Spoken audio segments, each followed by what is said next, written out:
UFC Fight Night, Lewis versus Teixeira takes place this weekend in Nashville, and I'm going to be giving you my picks for the card, starting off with the prelim opener of Fatima Klein versus Melissa Martinez. This one's a pretty easy call. Fatima Klein is a minus 1200 favorite for a reason. She walked through Victoria Dudikova, who is a solid ranked level fighter. She was just like right outside the rankings. Dudikova had quite a bit of hype to her. Fatima Klein bulldozed her, finished her easily, and now she is on to fighting Melissa Martinez. I believe Fatima Klein had also beaten Nicole Cagliari, I believe her name was. That could have been another girl though. I get a couple of the women's prospects confused. Spoiler alert, guys. If you're new to this channel, I do not watch a whole lot of unranked women's MMA. Kill me. But yeah, let's move on to the other massive favorite on the card of Mike Davis taking on Mitch Ramirez. Mitch Ramirez is coming off of a pretty bad loss to Thiago Moises. Thiago Moises, who is a fighter who's thought to be washed, fighter who's thought to not really have it anymore, went out there, the leg kicks, chewed this guy up, dominated him in the striking, put him in weird positions in the grappling, and finished him. Mike Davis, coming off of a fight where he was the favorite over Fret ZM. That was a fight that line did not make sense to me. I made a lot of money betting on Fret ZM in that fight because ZM is just super good. Mike Davis is a guy who has quality wins here and there, but he's also only lost to really good high level fighters. Gilbert Burns, that is. That's also Freziem, who I think will go on to be really good, and Sadiq Youssef, who, if you don't know too much about Sadiq Youssef, he's the guy that was ranked like 14 when Diego Lopez beat him, knocked him out on UFC 300, kind of started his rise. But I'll be taking Mike Davis by finish, so I'm gonna say knockout, and I think Klein could get a little TKO on the ground, or if not, win a very convincing decision. Moving on, my boy Kennedy Nezuchukwu taking on Walter Walker. I am very, very high on Kennedy Nezuchukwu at heavyweight. He's my favorite heavyweight prospect by far. We're talking about a guy who was a win one, lose one type of fighter at light heavyweight. Lost two straight to, Jacoby or Dustin Jacoby, who, he's good. He's a consistent, solid guy who's right outside the rankings. Glory kickboxer, very technical striker. It's a excusable loss, as well as the OSP win, which or loss, which was a little bit close. He also had what's the dude? I believe his name was like Devin Clark. That was like an okay win at the time. Carlos Olberg, he beat Ion Kutalaba, he beat. But he was really just a win one lose one type of fighter. His definitely his best win, the one that's done the most for him is the Carlos Olberg one. He's like the only one to do it. But Carlos Olberg's super good. He's made it really close with Jan Blachowicz and Uzdemir and like arguably lost to him, but Nezuchukwu is the only one to actually beat him on his resume. He's really good, man. Kennedy Nezuchukwu is gonna be really good at heavyweight. Since the move up, he dominated Chris Barnett, who had like torn his like knee, not Kennedy's fault. He's gonna have to go out there and finish the guy across from him. But that was a win. And then he went out and he looked really good. He styled on Lucas Breshke and took care of business, knocked him out. I think we're going to see a really similar result with Walter Walker. We're talking about Walter Walker, who, um, I forgot who he lost to off the top of my head. But he had the heel hook submission over Justin Taffa or Junior Taffa. It was Junior Taffa. Taffa brothers, get him confused. I believe Junior's actually fighting on this card. Um, but nice. You got Junior Taffa, and then what was the other one? Dontel Mays. Um he was able to submit. Both of those were with heel hooks. He's also had roid accusations because part of it's because of like his gas tank and I don't think he's on roids. I think he'd be a lot better if he was. The guy he lost to was Lucas Breshke, which not to do MMA math, but the guy that Kennedy Nezuchukwu dominated and knocked out, styled on Walter Walker and beat his ass. I'm taking Kennedy Nezuchukwu. Uh, the f- I think that Walter Walker is not going to be able to pull like a heavyweight heel hook. Like you could probably get that on those low level. Like Dontel Mace is not good. Neither is the Taffa brothers. Specifically, now Justin's probably worse. Justin's worse than Junior, but those are bad. Like those are bottom feeders of the division. Mays was ranked a second ago. That's how poor this division is. But I think that Kennedy Nezuchukwu is going to just be a lot quicker than Walter Walker. Walter Walker's not even a good striker in the first place, and then Kennedy Nezuchukwu, who is a really good striker and has a little bit of that grappling bag to him. Um, since his move to heavyweight, if you follow him on Instagram and stuff, you can see he's done like a lot of grappling tournaments, won a lot of grappling tournaments. He also has like submission wins in the UFC and stuff like that. He's not going to just stumble into a Walter Walker heel hook like all of these other fat fucks at heavyweight. Like I guarantee you, Walter Walker could heel hook what Chris Barnett or Austin Lane, who's on this card, who's god awful. Um, but yeah, I think Kennedy Nzechukwu a lot better than him. I think he's going to be able to be really fast, win all the striking exchanges, stay away from the ground, and TKO Walter Walker in the second round. Thinking like a nice little straight, followed by some ground and pound, or he could just have a nice convincing decision win. Minus 205 is the first decent bettable odds of the card as well. Moving on to Lauren Murphy versus Eduardo Mora. Oh boy, get ready to empty your bladders, fellas. We will not be watching this. Um, I'm betting this fight to go to decision if that's even or that's like my pick. I'm not gonna bet on that because I bet it's like minus 2000. But one thing that I will say about this fight, minus 450, minus 630. Mora's mediocre. She lost to Denise Gomes, who's pretty solid. Just lost to Jacqueline Cavalcanti. Pretty close fight as well. Gomes is pretty high level. I believe she actually went to a split decision with Gomes, if I remember correctly, which is kind of a good win. But Lauren Murphy, she's fought 3 times in the last 4.5 years. Lost to Valentina Shevchenko in a title fight, and so she's fought for the title, kind of legit. And legit as far as women's MMA goes. But then, bounce back, Misha Tate win, lose pretty bad to Jessica Andrade in like 2023. We haven't seen her since. I wouldn't be surprised if she actually was able to come out here and outpoint and win in her retirement fight. The only reason that I even point that out is because of the fact that these girls are not on like some grossly separate level where like, oh, Eduardo Mora's just levels up. Like it's not gonna be like I think it was Julian Erosa versus Darren Elkins, where he was just so old and washed, and he just looked. It was like sad to watch, damn near. It's not going to be like that. Women's MMA, these women, they don't have testosterone and stuff, so it's not like she's going to be like losing her recovery or her body's just failing on her. No, she's just going to be going in, doing what she always does. I would not be surprised if Lauren Murphy wins this fight like 29-28, because she's fought for a title. She's fought high level competition. Eduardo Mora is not good. And in women's MMA, when all these fights are so close, why not sprinkle a little bit of money on the girl who's plus 450? I would probably pick Eduardo Mora though. I was really tempted to pick Lauren Murphy actually. I got like this tempting thing, and then I realized like gamble my uh why'd I gamble my picks on women's MMA? Especially she looks like a little cartoon frog. I just thought I'd add this in post. The Lauren Murphy versus Eduardo Mora fight is only a minus 275 to go the distance, which is around the same as like Chris Curtis versus Max Griffin and stuff like that. So it is really good odds. You usually get women's fights at like minus 800 or 900. I'd hammer that line before it changes. Um, I'm picking Eduardo Mora by decision, I guess. But Lauren Murphy, is worth a sprinkle. Plus 450 is pretty good. Next up, Jake Matthews versus Chidi and Jukawani.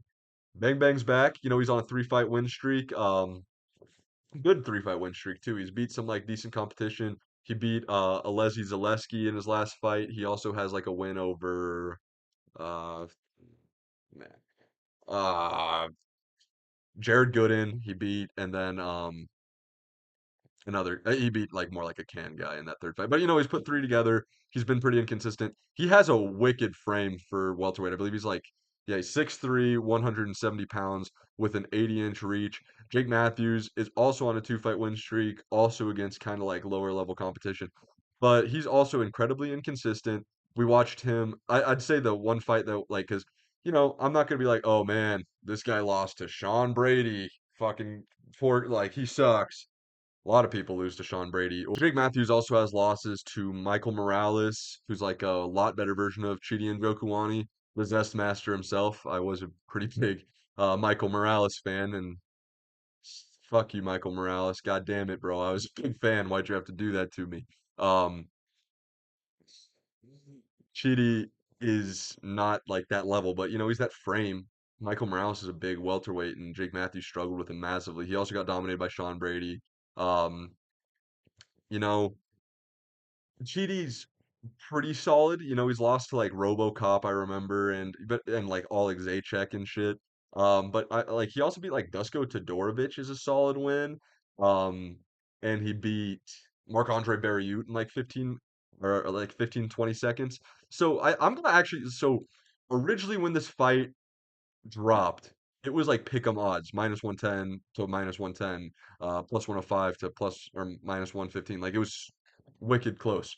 Chidi has had a lot of money come in on him. I'm gonna also ride with the sports books because I was originally picking Chidi myself. I actually got him at like -110 odds. Um, but I think he is just going to be really big and really hard for Jake Matthews to control. Jake Matthews, who let's not forget, this is a guy who got dropped like 4 times, once in each round at least, by Matthew Simmelsberger and styled on and finished by Sean Brady and Michael Morales, and has lost to a lot lower level guys than Cheedy. Cheedy like loses. Both of these guys are journeyman level fighters. Cheedy's also like 36. Jake Matthews is like 31. So there is like some potential there for Jake Matthews to, continue to build.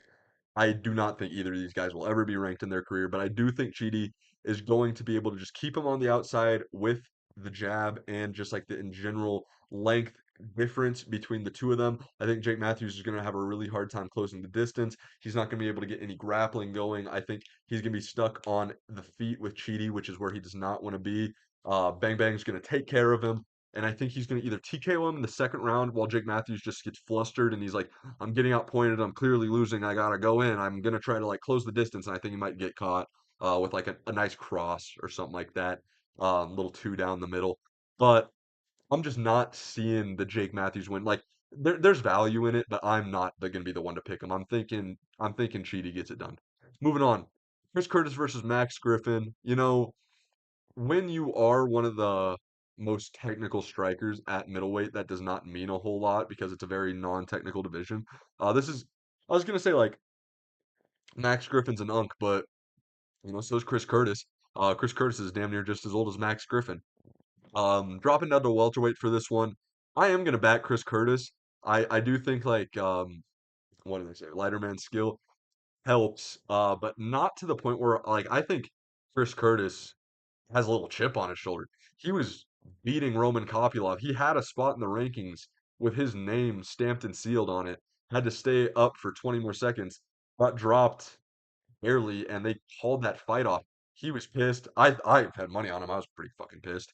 Um, I think he's gonna have a chip on his shoulder. I think he's gonna walk in there, and I think he's gonna walk down Max Griffin 30-27. Chris Curtis, there's not a lot of like ins and outs that you need to break down with Chris Curtis. He's poor man Sean Strickland. He's slightly competent in the grappling compared to Sean Strickland. He's a pretty technical boxer, stays clean in pockets most of the time. Sometimes he gets tagged up a little bit.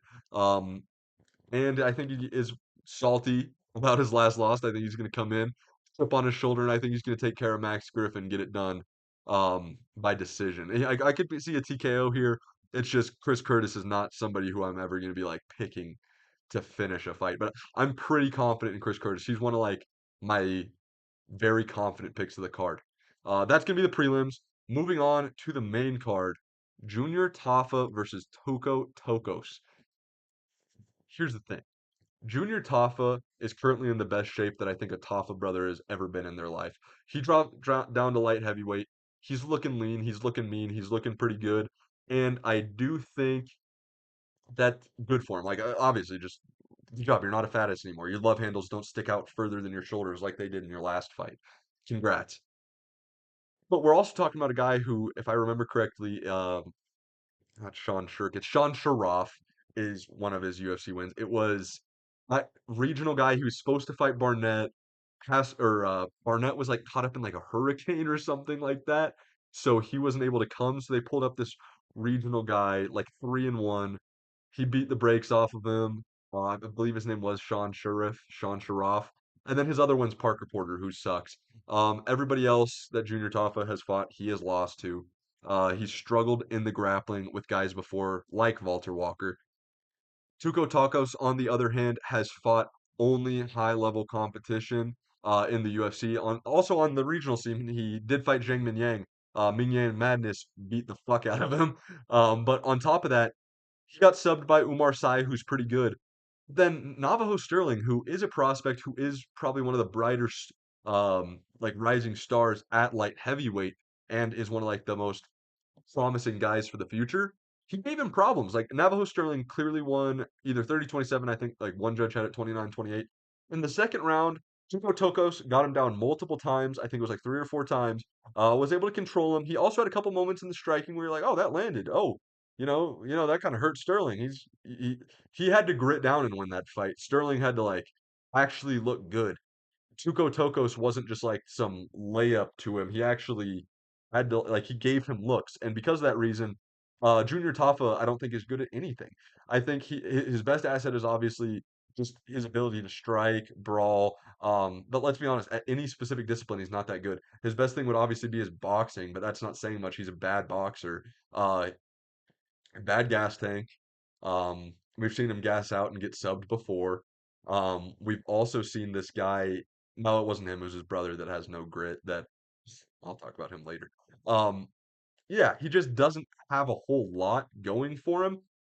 He just isn't. He's not good at any specific discipline. Has no ground game, no cardio. His cardio might be better now that he's skinnier, but I am going to go with the lighter man skill and the guy who's fought the higher level competition and the guy who I think is going to mix in the takedowns to win this fight. Tuko Takos is going to take out Junior Tafa.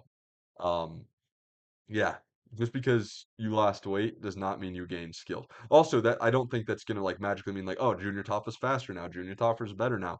I think he's just gonna be just about how he was before. Um, Nothing much. Also, this guy looks exactly like Ayman Zahabi. Just big Ayman Zahabi. Vitor Petrino versus Austin Lane. Tried to change his name to like Dejuan. I have a take about Austin Lane, and it's that I think he's the worst heavyweight on the roster. I think he's like grossly bad. His win over Rebellos to Spain was all right. The Spain sucked. Had no idea how to defend a takedown.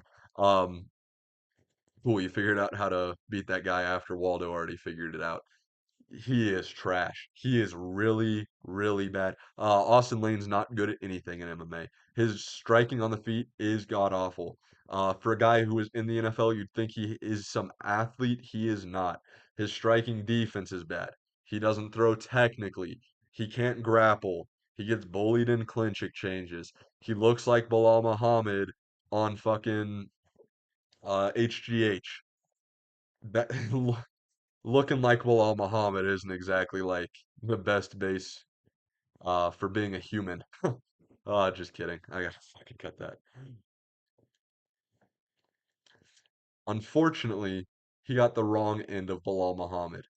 Bilal Muhammad is a fucking incredible fighter who's ugly as shit. And he got the ugliest shit while also having zero fucking skill. Vitor Petrino, on the other hand, looked really good versus Dustin Jacoby in his last fight. He's styled on him for like 2.5 rounds. He was clearly winning that fight, and then it was like the like Usman Masvidal fucking cross knockout. Very very cool. Like if you ever saw the video of them side by side, it was picture perfect. And then he also like chucked himself into Anthony Smith's guillotine. Um, Whatever. He's not that good. I like if Vitor Petrino was fighting anybody decent level, I might even pick him to lose. But Austin Lane is not decent level. He's awful. And as a matter of fact, this is my lock of the card. Vitor Petrino, I don't know how he's going to beat him. He could gas out Austin Lane, TKO him. I'm going to just say clearly decisions in like 30-27, maybe even like a 10-8 round, hopefully, so we can watch this goober get his big fucking ugly nose busted in. Um, yeah, I'm not I'm not feeling Austin Lane. I think this dude really sucks at fighting. And also he had to have really sucked at football because who would go from a sport where the lowest paid guys make what the fucking highest paid guys do in MMA to come be a fighter? This guy is shit. And Vitor Petrino is my lock of the card. That's not saying much. He's like minus 750. It's not like you can make a lot of money off of it. But moving on, Nate Landwehr versus Morgan Charrier. Nate Landwehr's 37 years old. He's super inconsistent, super low IQ. He doesn't really take care of business in any of his fights. Everything's always a war. Everything's always a scrap. He's coming off of a bad, brutal loss to Duho Choi by like tons of elbows, tons of elbows. He's had good wins. He's had good or bad losses. Morgan Charrier is coming off of a solid loss. This is the thing in the UFC. He's 2-2, but those two losses are to arguably the two best guys outside the rankings. I think Chepe Mariscal is the best unranked featherweight. I think he is a top 15 featherweight in the UFC right now. I think he's good. I think he's really good. And I think Charrier gave him the toughest fight that Chepe has had in the UFC. A lot of people thought Morgan Charrier won that fight. I was not one of those people. I picked, or I did not pick. I had scored it to Mariscal. But Charrier gave him just hard looks that no one else in the UFC has given Mariscal yet. That win has aged really well. On top of that, he lost to Nathaniel Wood. Nathaniel Wood's probably like in that 16 to 20 tier of featherweights. He's really good. He's just right outside the rankings. Super talented guy. He's going to be really good for years to come, and that's not a loss that I'm going to hold against him massively. He looked really good in the Gabriel Miranda fight, finished him with ease, and in his debut, it was the Zucchini, Zucchini, something. The dude's last name started with a Z and sounded like fucking pasta. That's all I could remember about the guy that he debuted against. But I know he body shot TKO'd him. Like I remember like the visual of him body shotting him, and it like, and then the dude dropped. I remember that. I don't remember the dude's name, but I am picking Morgan Charrier. I think he's going to just stay cleaner in pockets. He's going to stay good in the striking. I think he's just going to be able to out technique Nate Landwehr. While he's also only like 31, 32 years old. Landwehr's like 37. He also has way more experience than Landwehr. He's fought about 32 professional fights to Landwehr's 24. He's younger. He's close to his prime. And he hasn't really like looked back. And also, one thing I didn't mention about Morgan Charrier, his regional record's really good. He not I wouldn't say really record really good, but he had good experience. Like he fought good competition. He fought Paul Hughes, who's a Bellator champ. He fought Jordan Vucenic, who had a lot of hype coming to the UFC. I believe he actually just got cut, but he is a really high level fighter. And then he also beat William Gomez, who is a very solid win. Even right now in the UFC, he's really good. I'm picking Morgan Charrier minus 270. Not like some crazy pick here by me, but there's value in almost minus 300 if you parlay it with some stuff. I'm gonna take Charrier by decision, but I could also see a TKO against Nate Landwehr here. Moving on, this one is a straight vibes pick by me. I have a feeling that Steve Garcia, like every now and again, every like 5 to 8 years, we get a new guy kind of getting the torch, especially when an old power puncher is on decline. When Jeremy Stevens was on his decline, Josh Emmett rose up as the guy who's like, I'm not that good, but I'm gonna knock this motherfucker out, and then I'm gonna lose a convincing decision to this, and then I'm gonna knock this guy out, then I'm gonna be gone for a while, and then I'm gonna come back and fucking sleep this guy. But we had Jeremy Stevens, we had Josh Emmett. I think Steve Garcia is gonna be our new like bottom of the rankings power puncher guy. I don't think he's that good, but Calvin Cater, you got to think about it. This guy has absorbed so much punishment. Steve Garcia has good wins too. Like Melky Costa's a good win, as well as who's the, he beat Chepe Mariscal on the regional scene. Whereas I was just saying like that's a good that's like a stock raising loss for Charrier. He finished him in the first round, which is big. On top of that, he also just has really had overall really good fights in his entire career. He's yet to in the UFC fight someone that like, gave him issues. Chase Hooper has been a I'm not gonna exactly talk about this dude like he's a killer or anything. He's a little jujitsu dork. But he's good and Steve Garcia finished him convincingly. Melky Costa's on a great run right now, but he was able to take care of him. Sung Woo Choi is a guy that he beat, and the Canadian Kyle Nelson, the Canadian dude. There was one other. It's like a Dagestani name or something like that. I don't remember. But he's finished them all. He's on a 5 fight knockout streak. I think it's the most in the UFC, more than the Tom Aspinalls of the world and everything. And it's at a lower weight class. That's very impressive. I'm not going to sit here and say that Steve Garcia has fought the highest level of competition, but I'm going to point out Chepe, best unranked featherweight. Chase Hooper, one of the better unranked light heavy or light not light heavyweights, lightweights, and Mokoz Okasa, who's also one of the better unranked featherweights, and all of those combined for being a real and Sung Woo Choi is not a bad win himself.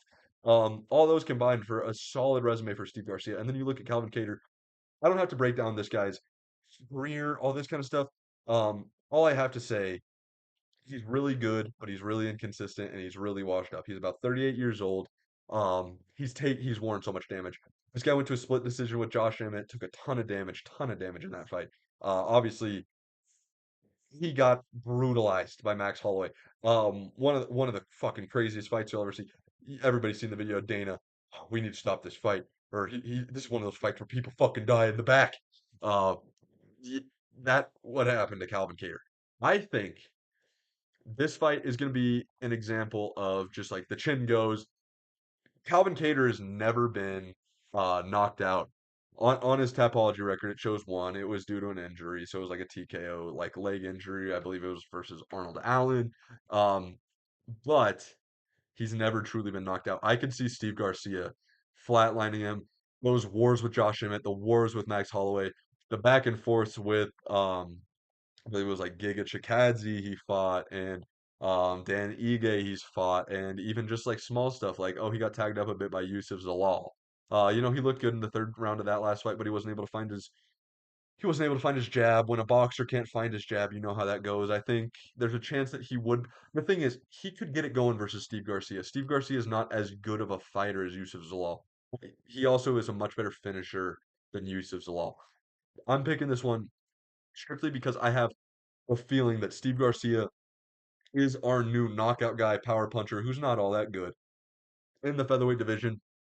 Just like Jeremy Stevens, just like Josh Emmett, I think he's going to flatline KO Calvin Kattar pretty badly. I could see it being a big hook, and Calvin Kattar drops like a sack of potatoes. That old man chin finally broke. Moving on, Stephen Thompson versus Gabriel Bonfim. This one's hard, man. I'm gonna go with the underdog pick here, the one that nobody's picking, and Steven Wonderboy Thompson. Here's what I have to say about Wonderboy. He has never gotten outstruck on the feet. There's no one who's ever just imposed their will on the feet. Bonfim sometimes gets overconfident in his striking and wants to stay on the feet. The other thing is Wonderboy, he gets taken down by Bilal over and over and over and loses a convincing decision there, but he keeps getting up, he keeps getting back to his feet, and Bilal's a really good pressure wrestler. And then you also look at like the Shavkat fight. He arguably won the first round because all Shavkat did was fail takedowns, clinch him up against the cage. Wonder Boy won all the striking exchanges, and then he was able to avoid getting taken down the whole first round. Second round starts, gets taken down, choked out. But that's Shavkat. Shavkat's a way level above Gabriel Bonfim. And then obviously he was up on two scorecards versus Joaquin Buckley. He was tagging up Joaquin Buckley in space. He's utilizing the jab. He threw the whole book of tricks. He still looked fast and sharp in that. He was throwing his question mark kick. He was throwing his spinning heel kick. He was throwing question mark kicks to the head. He was throwing kicks, head kicks, whipping it all out there. He looked flexible. He looked good moving around in his bladed stance, hands down, tagging him with the jab, tagging him with the jab, sticking, moving very comfortably. And Joaquin Buckley was able to score takedowns because of his sheer physicality, because of the strength and grit of Joaquin Buckley. He was willing to take the 1, 2, 3 counter on like he just run in, throw a couple goofy hooks, not really land anything, get tagged in the face 3 times to get in on a takedown, and then Wonderboy would pop right back up, pop right back up. He was winning that fight up until the knockout happened, and that's a really impressive win with you consider where Joaquin Buckley's at in his career right now. He turned Joaquin Buckley into a wrestler for that fight. Then you go look at Gabriel Bonfim, right? This is a guy who's a minus 400 favorite versus Stephen Thompson, who is one of the better fighters to never win a belt. He was a judge's scorecard away from having a belt around his waist. Gabriel Bonfim, and obviously Stephen Thompson's 40. He's at a point where he's not the fighter that he used to be, but technique wise, striking wise, he's still there. And he's not like so awful in the grappling that he's rebellious to Spain or something, where it's like, oh, if he's not on the feet, he can get back up. He's very good at getting back up. Bonfim, on the other hand, um, looked good versus Trey Waters on the Contender Series. that Von Flue choke was pretty nice. I remember watching that one. What's his name? Lazez, in his UFC debut. Pretty much Anthony Smith, Vitor Petrino'd himself into Bonfim's guillotine. He pretty much said, "Hey, here's the fold of your elbow. Let me jump my fucking neck into it," and then got choked out in like 40 seconds. He has other wins. You know, the Chaos Williams win is probably one of his better ones. He's also beat I can fucking off the top of my head, I could not tell you who Gabriel Bonfim has beat in general. I remember the guy he debuted against because I remember how stupid that was. But then I could also tell you that he has lost to Nicholas Dalby. In that fight, he looked solid in the first round. He lost every striking exchange, clearly. Um, Dalby doesn't have like a karate stance as much as Wonderboy, but he does have a bladed stance and he likes to flick up the head kick every now and again. Very, very, very poor man's Stephen Thompson right there. Um, it's like a solid litmus test for Wonder Boy, and he lost it. Um, Dalby looked not that good and still won. He got taken down, held down for the whole first round, and then comes back and just finishes Bonfim with a bunch of knees. Bonfim gassed out in the second round, got finished by knees. He wasn't answering to anything. He was just in the clinch, going back and forth, covering up. I'm not going to think Wonder Boy knocks him out here or anything, but I could see Wonder Boy going out there, flicking the jab, finding the counters, getting comfortable. You know, he's in Nashville. This is a dude who's from like North Carolina. He's in his element. This is like damn near a hometown fight for him. Whenever Wonder Boy's fighting in front of a bunch of white people, he's gonna be a fan favorite. Everybody saw how the Salt Lake City card was with all the Mormons about and shit. But he's going to be in his element. He's going to be getting it going. I think in the first round, it's going to be Wonder Boy's round. The question is how he bounces back from that. I could really see a world where Wonder Boy wins the first two, and then in the third round, he just kind of stalls out, gets taken down, and instead of like trying to get back up and risking it, he's just defending submissions, accepting like punting the last round pretty much because. Well, I also see a world where he could lose and it could get out of his hands because of the pressure from Bonfim. But Bonfim's also not this pressure wrestler. He's a talented jujitsu player. He has a deep bag of submissions. But the way with Dalby, he got really close on a Darce choke, got really close on a Von Flue choke, very close on a guillotine, very close on a ninja choke. He has a very deep bag when it comes to his submission game. But also, Wonderboy has only been submitted by Shavkat. And Gabriel Monfils, this is like a big jump up for him, especially for a guy who's lost to a Nicholas Dalby. I don't think I was surprised when I saw this one got announced because I'm like, Monfils? Really? Like he's not one of the like 5, 10 best guys. Well, that's one thing I hate. I hate when an unranked guy who's not one of the best unranked guys gets a ranked opponent. Like when David Onama got to fight Giga Chikadze over Chepe Mariscal, or Joe Anderson Brito at the time was on a great win streak, or Steve Garcia, or Sean Woodson at the time before. Like any of these guys, and it's like, oh yeah, let's go Onama, or oh we got Bonfim who's beat the likes of Chaos Williams and lost to Nicholas Dalby, and then Randy Brown and Brian Battle and these guys, and then meanwhile you're chucking Oban Elliott, who was actually like really close to the rankings, to the Wolves, and he got mauled by that Asian guy. And then you make your contenders fight each other. Why has Renat Fakretnov not gotten a ranked opponent yet? But Bonfim's getting Thompson, and he has to go fight Andreas Gustafsson, who is a killer, dude.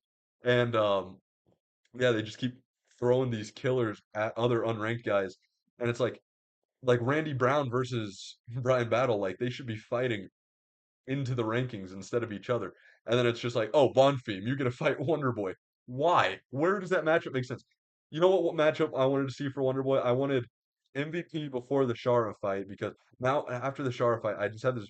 I don't want to see like Wonder Boy just get styled on. Prime Wonder Boy versus Prime MVP would have been really fun. Two of the most technical, cool strikers in the sport.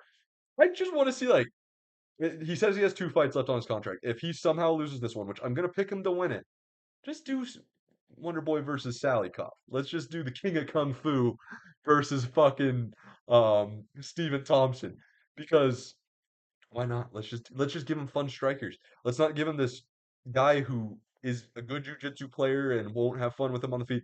Thing is, Bonfim, like he can get overconfident in his striking. That's one of the things that hurt him versus Dalby. He was trying to get his boxing combinations going and stuff, and he just isn't that guy. He's not good. Um, I hope he gets overconfident in striking because then my pick will be right. I'm picking Wonder Boy to win the first two and punt the third, or win the first, lose the second, and Bonfim's gassed in the third, and he just kind of styles on him, and the crowd's hitting the Wonder Boy, Wonder Boy. They're gonna get fucking going, dude. And Wonder Boy, old fucking man with the like 2016 Minecraft YouTuber haircut, dude. This guy has the Preston Plays fucking haircut as a 42-year-old gray hair ass man. I hope Wonder Boy gets it done. I love this fucking guy. I really hope he gets it done. I've always been a Wonder Boy fan. Um, yeah, I really hope he gets it done. One time, Weston Wilson sold my parlay, and I commented on something like, "Congrats to fucking Wonder Boy's sidekick for fluking my parlay." And Wonder Boy liked my comment, bro. And Wonder Boy's a fucking cool dude. I also just don't like seeing Wonder Boy get knocked out. So maybe I'm happy that he isn't fighting a Randy Brown or somebody like that. Because Bonfim is not gonna knock this guy out. Bonfim, I don't think Bonfim's ever knocked somebody out. I know he has a lot of submissions. He's submitted a lot of people. But we're gonna see how high level he is because I think this is a big jump up in the rankings. Like a guy who's lost to Nicholas Dalby and his best win is Chaos fucking Williams should not get the Steven Thompson jump. That is the Muslim Salikov area. That is the let's have you fight Carlos Leal or um who else is right out? Randy Brown because he's off a loss, or anybody like that. Everybody is supposed to have like those wins. Trayshawn Gore is a good fighter who I think would actually maybe even beat Bonfim, but or is he a middleweight? No, he's a middleweight because he fought Tulio. But just these guys, I don't like the matchmaking here because it's like what has Bonfim done to deserve the jump up? Um, he's lost to Nicholas Dalby and he's submitted a bunch of cans and KS Williams, who's okay. Okay, and the Trey Waters one was all right. Trey Waters is mediocre at best. Um, yeah, man. I'm picking Wonder Boy, dude. I'm picking Wonder Boy to stay on the outside, avoid the takedowns, and just like, you know, ride to a win. Avoid the danger. Stick the jab. Just do everything to stay out of that harm's way right there. Um, Moving on to the main event, we got Derek Lewis taking on Taliesin Teixeira here, and I got a take that I have not heard a lot of people say here. I'm telling you, I've been thinking about this fight for about a week, and ever since like ever since I've seen Taliesin Teixeira fight, I've never thought he's that good for one. I'll get into all this, but I just had this vision that I know exactly what the finishing sequence is going to be in my head. Like I truly believe it's a big overhand from Derek Lewis while Taliesin Teixeira is like feigning a fucking teep kick or is in that like Sean Strickland marching stance. I'll explain it in a sec. But that thought has been in my head, just Derek Lewis flatlining him like that, and I couldn't figure out why until I went and I watched a little bit of tape for this. One, I watched more Taliesin Teixeira than I'd be surprised if anybody's been going this deep in the bag to watch Taliesin Teixeira versus Mateus Fonesca or Arthur Fonesca or everybody's probably seen his Contender Series fight, or the old Asian dude that he slept like fucking easily. Nobody's going back to watch these bitches. I am. But you know what I can tell you from watching that? This guy fucking sucks. Yep.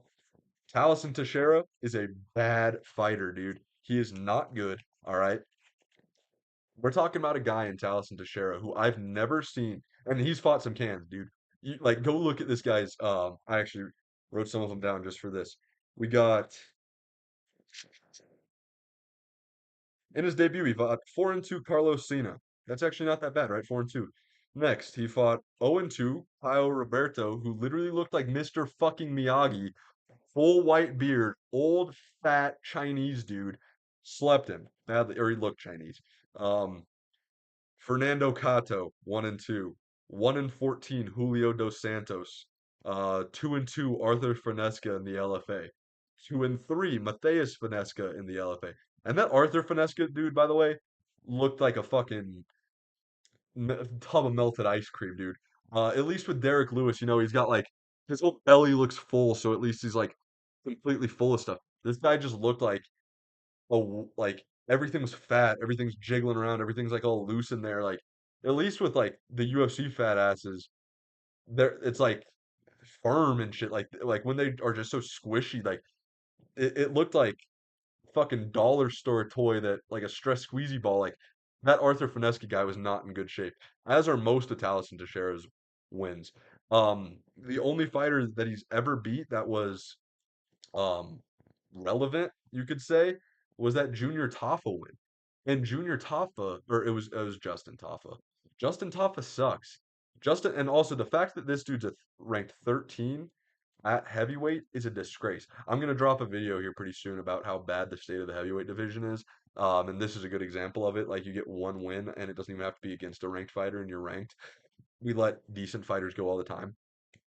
Where's Nascimento? Where's Jarzinho? Where's Romanov? But Taliesin Teixeira is ranked 13 in the world for beating Justin Taffa. Justin Taffa does not represent, oh, you beat me? You're the 13th best in the world. Not a lot of people beat Justin Taffa. No. You beat Justin Taffa. Oh, cool. Now we know you're not the worst heavyweight on the roster because there's only about 30 of you. Taliesin Teixeira is 25. Why are we rushing him into top 10 Derek Lewis? 40 fights, 20 KOs. He's an all-timer. He is. He's fought for belts. He has beat the best of the best. He's knocked out Curtis Blades. He's knocked out Volkov. These are Aspinall's best wins, and Derek Lewis has been around for him. He's fought Daniel Cormier. And we have him in here with Taliesin Teixeira in his second UFC fight. The problem is when your division's this shallow, with only 30 guys in it, you can't build him up like that. Where's the Lucas Brzeski fight? Where's the Jamal Pogues is gone, but a Jamal Pogues level guy? Where's even the Muhammad Usman? You got to build this guy up. He's 25, and you're going to chuck him in with Derek Lewis, and his best win is Justin Taffa. Man, go. I have a lot of notes on Taliesin Teixeira. I figured out why I've had this vision of him up on one leg, getting fucking starched by Derek Lewis in the Sean Strickland marching man, feigning the teep stance. It's because I remember watching this guy's contender series fight versus Arthur Lopez, who, let me get out of the way, is not good. Arthur Lopez is a bad fighter. He's 6-3. He has not won a fight since the contender series. Go if you ever want to go watch it. At 4 minutes and 4 seconds, he lands that exact overhand that I've been seeing him. Like I remember watching that shit. He lands that big overhand, and it catches Teixeira on the chin. He makes him back up, and then he continues hook, hook. Landed like 5 hooks unanswered. And this is something that not the overhand, but the he landing 6 hooks unanswered is something that happened like 3 or 4 times in this fight. He did not stay clean in any one of his fights. You look at the Matthias Finesca fight. He was tagging him up with straights. Halson Teixeira gets countered like nobody's business. Like he has a very similar style to Volkov if Volkov sucked. He's not a poor man's Volkov. He's like a homeless man's Volkov. He is he flicks up the head kick like Volkov, and he has a nice jab like Volkov because he knows he has an 83-inch reach. Aside from that, Volkov stays clean in pockets. Volkov throws, doesn't just fucking flick something out there, he defends what's coming back. Taliesin Teixeira might be the most open to a counter strike of anybody that I've ever seen. I don't think I've seen this dude not get countered like ever, and he's getting countered by bad fighters. Melted ice cream, Arthur Finesca was countering this dude and clocking him on the jaw. Arthur Lopez was countering him with an overhand, and then, oh, you want to throw a jab? Let me hit you with a 1, 2, 3. Or like he was just pouring it on him because Taliesin Teixeira leaves his chin right on a silver platter, and no, he doesn't. I've never seen this guy parry a jab. I've never seen this guy roll with a punch. His head movement sucks. Um, he's a technically poor striker. And then so the Lopez fight where, like I said, there was about 3 different times where he was just winging hooks and all of them were landing on Taliesin Teixeira. Every time Taliesin Teixeira was throwing a combo, he was getting met with a more strong, effective combo. Um, Arthur Finesca was countering Taliesin Teixeira. Matthias Finesca was countering Taliesin Teixeira. I could tell you the whole order of the Justin Taffa fight because it went by so quick. That was not like, wow, this guy's a problem. Taliesin Teixeira's, oh my, what the fuck? Like, what are we gonna do? Taliesin Teixeira's here now. It was wow. That guy fights. Justin Taffa fights. What a pussy. He opens it up. Nice little teep kick to the body from Taliesin Teixeira. Closes the distance. Throws like a little jab. Gets in the clinch real tight. Throws a knee. The knee clearly bothered Taffa. When you're that fat, I don't understand how you feel it. Fucking speaking of which, Taffa comes out. You could see his fucking love handle sticking out further than his shoulders. Fat as shit, looks like shit, fights like shit. Goes out there, oh, that hurt. Drops his fucking guard, gets elbowed in the fucking head, drops, hovers up badly. Like you would have thought that this guy's. You remember? I think it was Marc Andre Barriou on Bruno Silva. You would have thought that happened to him. You would have thought he just got his fucking skull caved in. No, no, he just dropped fucking and then protest the stoppage after shelling up like a bitch. Oh, why'd you stop it? Pathetic. Justin Taffa is a disgrace, and that guy sucks at fighting. Um, he's awful. But Taliesin Teixeira is not good just for beating Justin Taffa. But one, that's the only fight that I've ever seen him in where he stayed clean, and it was 30 seconds long. Um, this guy also had a couple wins voided from his record a long time ago. When he went on the Contender Series, they voided a couple wins from his record because they were fixed fights. They like weren't credible fights, to be honest. He's also had like a couple mixed rules ones and stuff. Man, I just don't see a world where Taliesin Teixeira beats Derek Lewis. I really don't.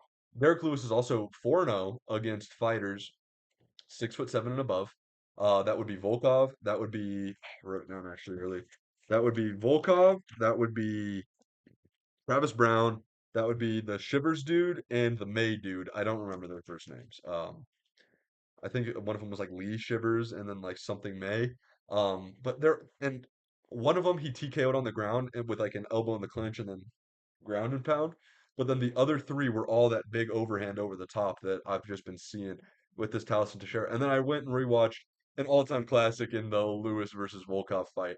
That fight, like that knockout's still one of the. I remember watching that on the TV live. It was so fucking sweet. But that was like the exact same thing as the Arthur Lopez overhand on Taliesin Teixeira that I've been envisioning. This just solidified it for me that Derek Lewis is going to land that exact overhand that he landed on Volkov, that Arthur Lopez landed on Teixeira, right on the chin of Taliesin Teixeira. Taliesin Teixeira also has like shitty balance. I've seen him like slip, fall while throwing a head kick, slip, fall while throwing a body kick. So I wouldn't be surprised if it even just knocked him off balance. He wasn't even like hurt by it, but now you're on the ground. Derek Lewis is on top of you, raining on ground and pound. Because Taliesin Teixeira loves to do that little Sean Strickland march. The fucking knee, feint the fucking teep. Oh, check. Like that is his entire style, but it's plotty and it's at heavyweight. And you'd think for a guy who does the little Sean Strickland fucking guard, that he's defensively sound as a striker, but he's not. He just gets fucking countered seamlessly, easily. Go watch any one of his LFA fights. Go watch his Contender Series fight. Please watch the Contender Series fight. That fight just exposed how bad he is. And then just go do a quick buzz through his record. Say, wow, the combined record of his opponents is fucking what 10 and 40. Like it's bad. It's a bad look. Taliesin Teixeira is getting a jump up way before he's ready for one, and it's going to be his downfall. Derek Lewis, also 5 rounds favors Derek Lewis. Here's the thing: in a 3-round fight, Taliesin Teixeira could outpoint Derek Lewis, but here's the thing: neither of them are going to be like this cardio phenom in the 5th round, where fucking they're just ready to go. But you know what doesn't go away for Derek Lewis? Power. So in the 4th round, where Taliesin Teixeira is breathing heavy as hell, Derek Lewis is breathing heavy as hell. The one thing that's still there, Teixeira's legs aren't under him. Lewis's legs aren't under him. They're both probably feeling it a little bit. Teixeira is going to hurt him even more because he has those long ass arms filled up with lactic acid. He's starting to feel it. Derek Lewis, all that power. It's not that his body generates it. It's like his hand is just fucking. There's like a brick in that bitch. It's like he's throwing a fucking like he's throwing a fucking hippo at you every time like he throws it. He doesn't like generate it from his hip like you're supposed to or from like his like shoulder turn. It's not a body punch. He just wings a punch and it fucking slaughters dudes. Um Taliesin Teixeira, that won't be the case. I think 5 rounds favors Derek Lewis. I also think Derek Lewis has better cardio. I think Derek Lewis is a better grappler. I think Derek Lewis can get takedowns if he needed to. He can use the clinch, like we've seen guys like Arthur Finesca was able to press Taliesin Teixeira up against the cage for like 2 minutes at a time. He was actually winning that fight up until the judge separated it, and then the finishing sequence happens and stuff like that. But Derek Lewis is a better grappler, better power threat, arguably a more technical striker because he does stay out of getting countered drastically and stuff like that. Um, and in general, Taliesin Teixeira is just not that good. Um, this is a card where, in general, I'd say that I wouldn't say just go bet on my picks, go bet on my picks like that. Like Bonfim is a pretty heavy favorite over Thompson. Thompson, there's good value there. I'm picking him, but I'm not like super confident that he wins. I see a world where Lauren Murphy beats Eduardo Mora. I see a world where the good version of Jake Matthews shows up. Like this is a bad fight to bad fight card to bet on. Heavy favorites: Davis, Klein, Petrino up here. I'm very. I would say my three big picks of the card for betting: Kennedy Nezuchukwu -205. That's a good pick. Chris Curtis -325. Parlay those together and you could get some good value. I like Tuco Tokos, but we haven't seen what light heavyweight Junior Tafa looks like yet. He could be a lot better. Vitor Petrino's a lock, but there's no value in that. Charrier is good. I would not lock Charrier. And then the other thing is, if Calvin Kattar, you know what it is when a boxer finds their jab, they could really get going. He didn't find his jab at all versus Alal in the last fight. If he's able to get it going versus Garcia, it could be a long night for Garcia. This is this is where the money will be made on this card. This is where this is the big fight of the card. We're talking about a guy who's a plus 200 plus underdog. Depend on some sports books, you could get him at plus 250 right now. Taliesin Teixeira is not good. I promise you, Taliesin Teixeira has not fought decent competition yet, and this is going to be his first time really feeling any sort of legitimate threat across from him. There is some sort of fear. His fucking goofy little smile from the face-offs, smiling in Derek Lewis's face, looking like a fucking goofy dude. This guy is going to get slept, and we are going to be back to who's the prospect at heavyweight again? Oh, Mario Pinto's all right. Yep, okay, Mario Pinto. Mario Pinto it is then, because we got nothing at heavyweight. Because heavyweight sucks. Let's not just gas up these fucking bum unranked little shits who beat Justin Taffa. So now, oh, we gotta give him this and this and this. It's just he sucks, man. Derek Lewis, big overhand, big right on the chin. I see it either knocking Taliesin Teixeira off balance, dropping him with a lot of ground and pound, or just actually, oh, he's out. Night. The way I see it, second round or like fourth, even if it goes to the fourth round, because then he could really just fluke it. Big overhand, drop like wall Taliesin shares on one foot. He's off balance, so he like falls flat on his back.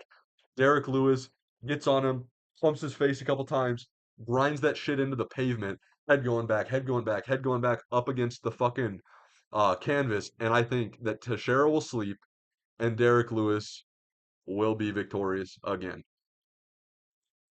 Thank you guys for watching. Make sure to follow my picks because I do think that the Derek Lewis pick is going to be very profitable this week. I'd say, like I said, Derek Lewis, Kennedy Nzechukwu, and also Chris Curtis are my three big confident picks of the card. Make sure to leave a like and subscribe.